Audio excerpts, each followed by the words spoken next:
সংশোধনী বিল সম্পূর্ণ অসাংবিধানিক। এই কালো আইনের মাধ্যমে মুসলমানদের কোণঠাসা করার পরিকল্পনা রয়েছে।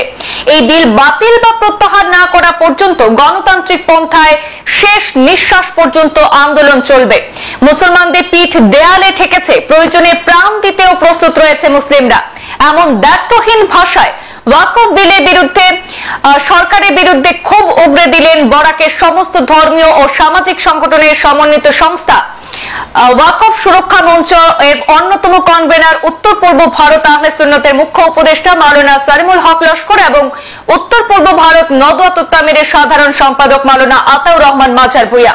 ওয়াকফ সুরক্ষা মঞ্চের পক্ষ থেকে আরেক দফা বরাক উপত্যকাবাসীকে গণতান্ত্রিক পন্থায় এই আন্দোলনের আহ্বান জানিয়ে আগামী শুক্রবার জুম্মার নামাজে কালো বেজ লাগিয়ে নামাজ আদায় শেষে প্রতীকী ধর্নায় শামিল হতে পরামর্শ দেওয়া হয়েছে।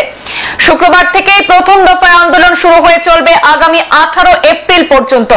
আজ মাওলানা সালিমুল হক লস্কর এবং মাওলানা আতাউর রহমান মাঝার ভূঁইয়া দাবি করেছেন, ওয়াকফ সংশোধনী বিলের মাধ্যমে কালো আইন আনা হয়েছে। এই অসাংবিধানিক বিলের বিরুদ্ধে শেষ নিঃশ্বাস অবধি লড়াই চলবে। যতক্ষণ বিতর্কিত ওয়াকফ সংশোধনী প্রত্যাহার করা হবে না, ততক্ষণ গণতান্ত্রিক পন্থায় ক্রমাগত আন্দোলন চালিয়ে যাবেন এবং প্রয়োজনে মুসলিমরা প্রাণ দিতেও প্রস্তুত রয়েছেন বলেও হুঙ্কার ছুড়ে দিয়েছেন। অত্যন্ত অসাংবিধানিক বিল, আমাদের মানুষের মৌলিক অধিকারকে হনন করা হয়েছে।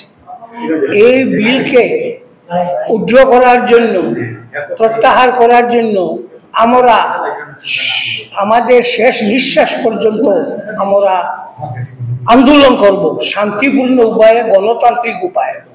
আমরা গণতন্ত্রে বিশ্বাসী এবং গণতন্ত্র হলো প্রত্যেকটি মানুষের অধিকারকে সাব্যস্ত করা। এই ওয়াকফ বিলে আমাদেরকে মুসলমান দিগকে এমনভাবে কোণঠাসা করা হয়েছে যা আমি মনে করি কোনো সভ্য সমাজ মানতে পারে না। এবং এই যদি হয় তাহলে আমাদের দেশে একটা বিশৃঙ্খলা দেখা দিবে, ইহা অত্যন্ত পরিষ্কার। তাই আমরা দেশের শান্তি, সংহতি এবং সম্প্রীতি বজায় রাখার জন্য আমরা চেষ্টা করব এবং সরকারের নিকট আমরা আমাদের এই আন্দোলন চালিয়ে জানিয়ে দেব, যত সময় পর্যন্ত না তুমি এই কালো আইন প্রত্যাহার করছো, আমাদের সংগ্রাম চলবে।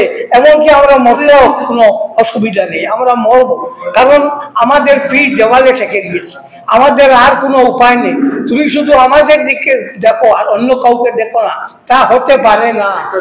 তুমি সব সময় মুসলমানদেরকে নিয়ে তোমার রাজনীতি করো, রাজনীতি করো, আমাদের কোনো আপত্তি নেই, কিন্তু আমাদেরকে বলির পাঠা বানিয়ে রাজনীতি করবে, সেটা আমরা বলি মানব। আমরা সাংবাদিক সম্মেলনে পরিষ্কার করে দিয়েছি, ওয়াকফ আইন, কালো আইন, সংবিধান বিরোধী আইন প্রত্যাহারের আমরা দাবি জানাচ্ছি বিনা শর্তে, অনতিবিলম্বে। যতদিন প্রত্যাহার করা না হবে ততদিন পর্যন্ত সর্বভারতীয় মুসলিম পার্সোনাল ল বোর্ডের নির্দেশনা অনুযায়ী আমরা নদওয়া, জমিয়ত, আহলে সুন্নত, আহলে হাদিস, জামাতে ইসলামী সব সংগঠন সম্মিলিতভাবে এই আইনের বিরুদ্ধে গণতান্ত্রিক পদ্ধতিতে শান্তিপূর্ণভাবে আন্দোলন চালিয়ে যাব। প্রথম দফার আন্দোলন 10 এপ্রিল থেকে 7 জুলাই পর্যন্ত চলবে। এক্ষেত্রে আমরা প্রচারণা, সচেতনতা সভা করব এবং কালো বেজ পরিধান করে শুক্রবারে জুমার নামাজে আসব। জুমার নামাজ পড়ে প্রতীকী ধর্ণা পালন করে এই আইন প্রত্যাহারের দাবি জানাবো এবং বিভিন্ন সভা সমিতির মাধ্যমে, গরুয়া বৈঠকের মাধ্যমে আমরা এই সচেতনতা সৃষ্টির প্রয়াস চালিয়ে যাব। সংবাদ এ পর্যন্তই, ফিরছি পরবর্তী অন্যান্য আপডেট নিয়ে। ধন্যবাদ।